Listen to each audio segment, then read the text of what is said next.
I've got the TopRC AT-6 Texan out here again today, and I just wanted to confirm with one more test flight that 7 grams of nose ballast weight I've got on the front makes it stable. It seemed like that worked last time I had it out, but let's just put it through let's just put it through a flight now and see if that's the case, or if it still wants to do that, drop that wingtip and spiral into the ground. All right, let's see here. All right, launching.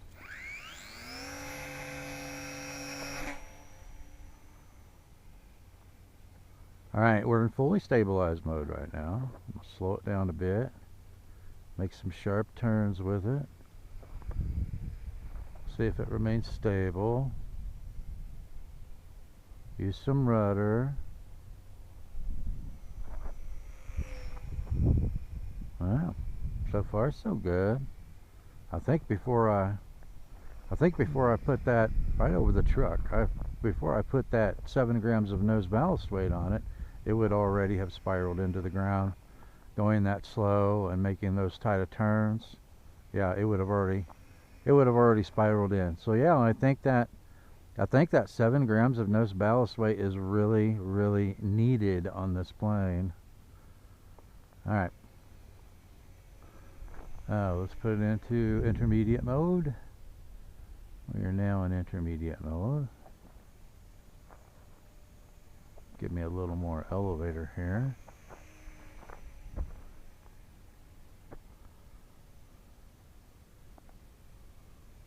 Okay, now let's try manual mode. Now we're in manual mode. I'm flying this with the TX16S. I'm not flying it with the stock transmitter, but if it shows to be stable with the TX16S, it should be stable as well with the stock transmitter.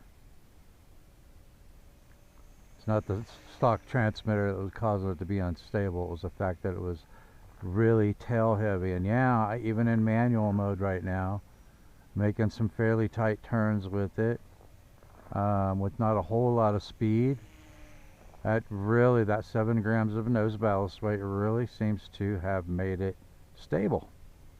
So yeah, it's a nice little plane.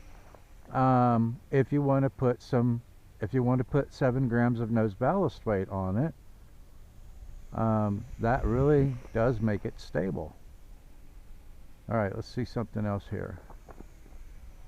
It doesn't have enough power. I was going to try a loop there, and then thought better. Well, the roll's not too bad. To the left. Let's see if we come through here. Let's try it to the right. I got full throttle on it right now. To the right, it's pretty lethargic to the right. But you know, for a 450 millimeter wingspan Warbird, it's handling pretty well in full manual mode using a hobby grade transmitter. I can't complain. That's pretty smooth. Yeah.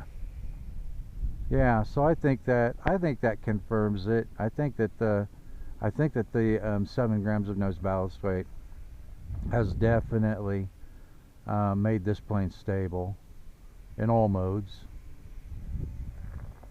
Okay, so I'm not getting a lot of power out of this one as LiPo I've got in here. I'm not sure if it's the one that came with it or if it's one that came out of another plane, but I'm almost having to go full throttle to keep it in the air. So let's bring it, I'm going to put it back into stabilized mode. We're going to bring it around. I'm going to bring it in and land it before it completely runs out of power. I don't know how long I've had it in the air, but some of these batteries are just not holding up very well. I'm going to go around one more time. Lose some altitude here. But yeah, that's pretty darn stable now, isn't it? Even at slow speed. A bounce, a hop, and a flip in my rough terrain. But no, that seven grams, I was surprised I had to put that much nose ballast weight on it. But let me show you where it's located. And I'll have links in the show notes to these ballast weights, man. These things are really, really nice. And I just attach them with some Velcro, right? They've got an adhesive strip on the back of the weight, but I prefer just to put some Velcro on the nose of the plane and some Velcro on the back side of that weight, so that I can change it anytime I want to, and it's not going to peel the paint off of the fuselage, right? So I'll have a link to those in the show notes. The 7 grams and the 14 gram weights I use quite frequently. So yeah, 7 grams of nose ballast weight right there underneath that cowl really makes the plane very, very stable. So I say it's good. Thanks for watching, and I will see you in the air.